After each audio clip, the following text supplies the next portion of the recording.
Finally wait तो खत्म हो गया। हाँ, सिकंदर मूवी आ गई है। लेकिन सलमान भाई ये क्या कर दिया? मूवी तो आ गई लेकिन मूवी ने जितना अपना हाइप बनाया था वो सारी हाइप धरी की धरी रह गई। वो कैसे? क्योंकि स्टोरी में तो बिल्कुल दम ही नहीं था। ये कैसी मूवी बनाई है? सिकंदर सिकंदर सिकंदर 2 साल से वेट कर रहे थे मूवी का और सोचा था कि कोई ऐसी मूवी बनेगी जिसको हम कई दिनों तक याद रखेंगे और थिएटर से निकलने के बाद भी उसके बारे में ही बातें करते हुए जाएंगे। लेकिन नहीं, ऐसा तो हुआ ही नहीं। मूवी देखने के बाद ऐसा लगा कि ओ माय गॉड, ये तो पहले की ही किसी मूवी से निकाल करके स्टोरी को वापस से रिक्रिएट किया गया है। और गाने गाने इतने बेतुके कौन बनाता है? जहाँ पे गाने डालने चाहिए वहाँ गाने डाले नहीं, जहाँ पे गाने नहीं डालने चाहिए वहाँ पे गाने डाल दिए हैं। Full of confusion. और एडिटिंग टीम ने तो बिल्कुल ही बेड़ा गर्क कर दिया। क्योंकि एक सीन आता और दूसरा सीन उछल के उसमें से वापस आ जाता।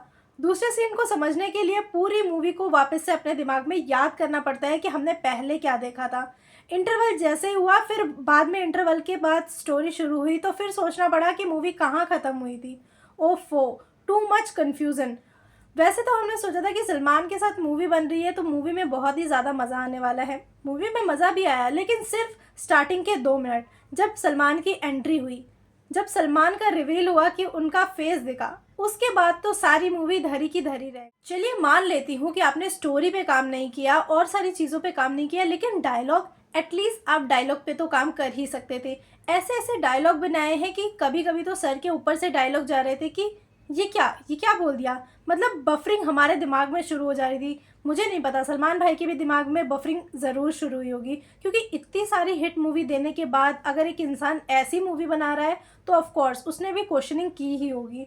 जैसा कि मैं और भी जगह सुनती हुई आ रही हूँ कि हाँ, मुझे लगता है कि ईद के प्रेशर में मूवी फटाफट बनाएगी और फटाफट रिलीज़ कर दी गई। कोई भी सोच समझ करके मूवी को नहीं बनाया गया है और बिल्कुल भी बस ये सोचा गया है कि सलमान भाई की फेस वैल्यू पे पूरी मूवी चल जाएगी, लेकिन ऐसा बिल्कुल भी नहीं है। जैसा कि आपको पता ही होगा ट्यूबलाइट का क्या हाल हुआ था। ट्यूबलाइट मूवी बन तो गई थी लेकिन फ्लॉप हो गई थी। ऐसा ही हाल होने वाला है सिकंदर का।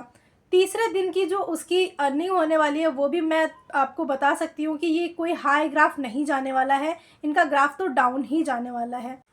इतने अच्छे अच्छे एक्टर को लिया था। कटप्पा कटप्पा को लेकर के भी आपने क्या किया?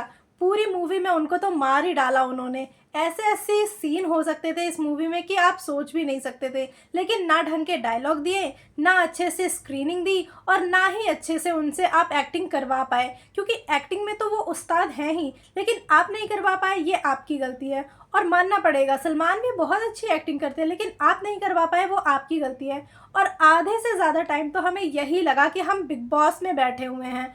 जी नहीं, हम बिग बॉस के अंदर नहीं बैठे हुए थे, वो सिकंदर मूवी चल रही थी। और आजकल मूवी में पता नहीं क्या होता जा रहा है। हीरोइन के पार्ट को इतना कम कर दिया गया है कि हीरोइन को लेने का मतलब ही नहीं बनता। रश्मिका रश्मिका का रोल इतना सा है कि वो सिर्फ आई और मर गई। 2 मिनट का भी वो रोल नहीं था और ऑफ कोर्स आपको पता होगा उस 2 मिनट के भी उन्होंने कितने चार्ज किए होंगे। तो फिर एटलीस्ट उनसे एक्टिंग तो सही सी करवाई गई होती ना, थोड़ा तो रोल ले लिया गया होता। तो मैं तो आपको यही सलाह देना चाहूँगी कि आप सबको अपनी स्टोरी जो है थोड़ी सी अच्छी लिखनी चाहिए थी। और जितने भी एक्टर हैं, आपने बहुत अच्छे एक्टर लिए थे, सलमान सर और रश्मिका और बाकी जो भी एक्टर थे वो सारे उम्दा एक्टर थे। लेकिन आप सभी को उनका यूज़ करना नहीं आया मूवी के अंदर। उनको अगर आप अच्छे से यूज़ करते तो बहुत ही अच्छा होता। आपने सिर्फ यूज़ किया तो सिर्फ सलमान खान को, और वो भी यूज़ क्या, मिसयूज़ कर लिया आपने उनका, क्योंकि मूवी तो अच्छी हुई नहीं। ऐसा ही चलता रहा तो थोड़े ही टाइम के बाद बॉलीवुड मूवियों से तो लोगों का कनेक्शन ही हट जाएगा, तो और लोग साउथ की मूवी के ऊपर ही अपने आप को डिपेंड कर लेंगे। और अगर आपको अपनी बॉलीवुड मूवी को अच्छा दिखाना है तो कुछ तो नया लाइए। किसी भी टॉप के एक्टर को सिर्फ यूज़ मत करिए, उसकी एक्टिंग को यूज़ करिए, उसके स्किल को यूज़ करिए। बहुत पुराने एक्टर हैं सलमान खान, उन्हें एक्टिंग बहुत अच्छे तरीके से आती है। प्लीज़ उनकी एक्टिंग के ऊपर थोड़ा सा काम उनको और करना चाहिए, क्योंकि रश्मिका के साथ उन्होंने जिस तरह का रोमांस दिखाया है, ऐसा लग रहा है कि रश्मिका खुद भी एक कठपुतली है और सलमान भी। दोनों को एक दूसरे में कोई भी इंटरेस्ट नहीं है। तो प्लीज़ एक्टिंग के ऊपर थोड़ा सा ध्यान देना चाहिए सलमान सर को, क्योंकि उनकी एक्टिंग हम पहले भी देख चुके हैं, बहुत ही ज़्यादा अच्छी एक्टिंग है। लेकिन मूवी के अंदर हमें एक्टिंग ज़रा सी भी नहीं दिखाई दी। और अगर ऐसा ही चलता रहा जैसा कि मैंने आपको बोला, तो लोग साउथ की मूवी की तरफ मुड़ेंगे, ना कि बॉलीवुड मूवी की तरफ। यही है मेरा आज का रिव्यू। तो सिकंदर मूवी देखने के लिए मैं तो आपको सजेस्ट नहीं करूंगी, लेकिन अगर आप देखना ही चाहते हैं तो खुद के रिस्क पे देखिएगा, क्योंकि थिएटर से निकलने के बाद आपको लगेगा पैसा बर्बाद। तो पैसा बर्बाद करना चाहते हैं तो ज़रूर देखिएगा, लेकिन एक्सपीरियंस के लिए भी देख सकते हैं आप कि क्या मेरे रिव्यू में और आपके रिव्यू में फ़र्क है, तो आपको भी पता ही चल जाएगा। और कॉमेंट करके मुझे बता दीजिएगा कि आपको कैसी लगी मूवी। तो चलिए मिलते हैं किसी और वीडियो के साथ। चैनल को सब्सक्राइब कर लीजिएगा, लाइक कर लीजिएगा ऐसी वीडियोज़ को देखने के लिए। Thank you so much.